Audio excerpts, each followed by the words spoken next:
دلوں کے حال اللہ بہتر جانتا ہے اور تقدیروں کے کھیل بھی اسی کے ہاتھ میں ہیں۔ تو پھر کیوں مطمئن نہیں، کیوں سوچوں میں گھرے ہوئے ہو، کیوں اس کی بادشاہت پر یقین نہیں، کیوں اس کے فیصلوں پر راضی نہیں؟ جب اللہ جانتا ہے کہ اس وقت کیا بہتر ہے، پھر دل میں وسوسوں کا سوال ہی پیدا نہیں ہونا چاہیے۔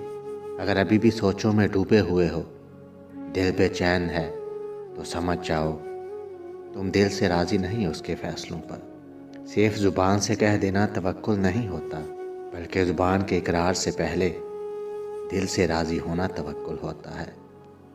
اللہ تمہاری برداشت کی طاقت کو نہیں آزماتا، وہ تمہارے ایمان کا امتحان لیتا ہے، اور انہی کا لیتا ہے جن کو اپنا دوست بنانا چاہتا ہے۔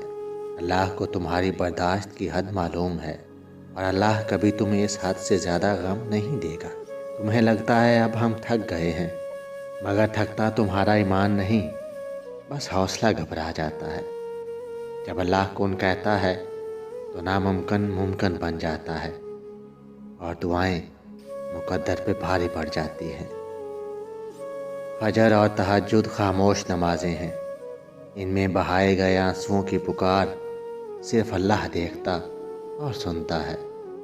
جب ہی تو ان میں مانگی گئی دعائیں بہت اثر رکھتی ہیں، جب ہی تو ان کو پڑھنے کے بعد دل سکون سے بھر جاتا ہے۔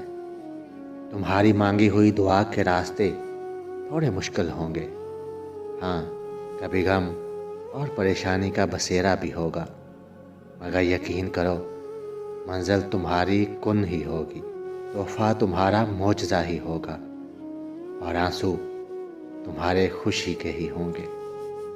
جو تمہیں تہجد کے سجدوں کا عادی بنا سکتا ہے، وہ تمہاری لا حاصل دعاؤں کو بھی حاصل بنا سکتا ہے۔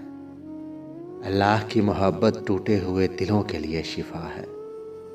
جب یقین کی ڈور اللہ تعالیٰ پر چھوڑ دی جاتی ہے، تو پھر اللہ تعالیٰ اپنے بندے کو کبھی رسوا نہیں کرتا۔ اللہ کی قدرت تمہاری ناممکن دعاؤں سے بہت بڑی ہے، اور جب اللہ نے تمہارے حق میں معجزے کرنے ہوتے ہیں، تب وہ تمہیں اپنی لاڈلی نماز تہجد سے متعارف کرواتا ہے۔